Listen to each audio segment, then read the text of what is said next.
Malu Waaqayyo yakka keenya dhiisii abidda baraateen gubannee nu baasee nuutoo si yakkinee yakka keenyas beeknaa lamuutti hin deebinoo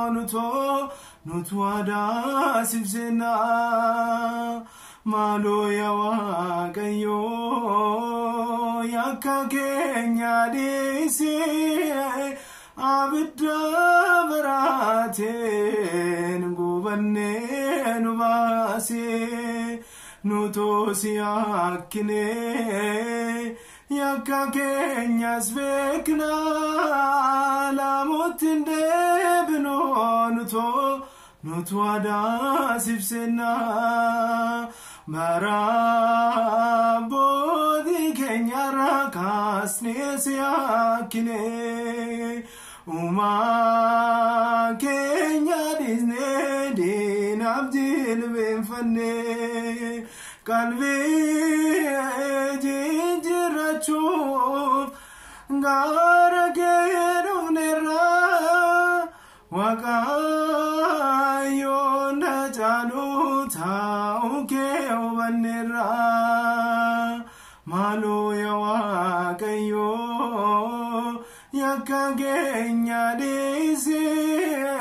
abidda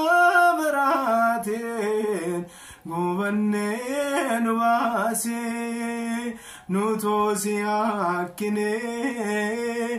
yakka keenyas beeknaa lamuutti hin deebinoo nutu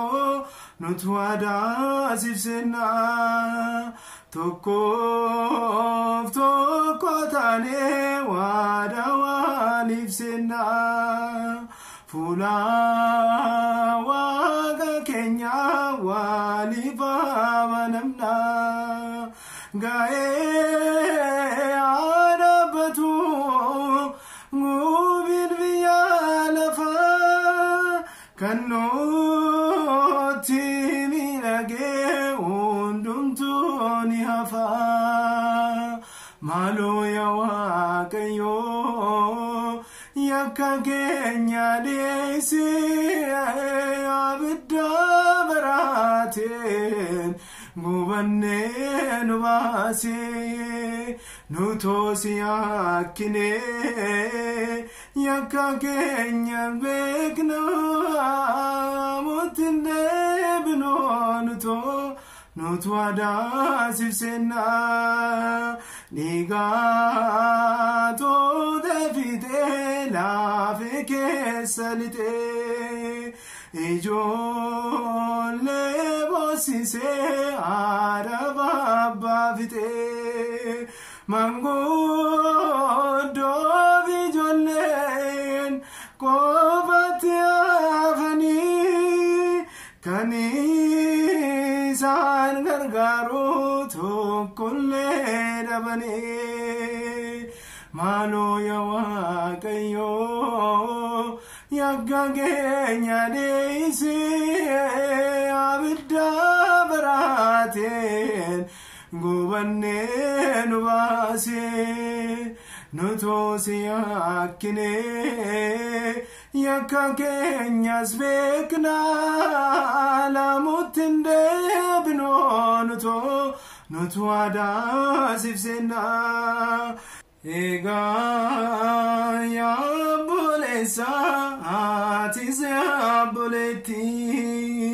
Dawaan saasuu margaa lubbuu kee balleesseen Waaqayyootti boonyaa inni baay'isaadha namaatti namatu gara naafessadha Malu Waaqayyo yakka keenya dhiisii abidda baraateen gubannee nu baasee nuutoo si yakkinee yakkakeenya svekna lamutinde binonuto nutwada sifsena malo yawa kayo yakkakeenya disi abidda barate gubanne nubase nutosi yakine yakkakeenya svekna lamutinde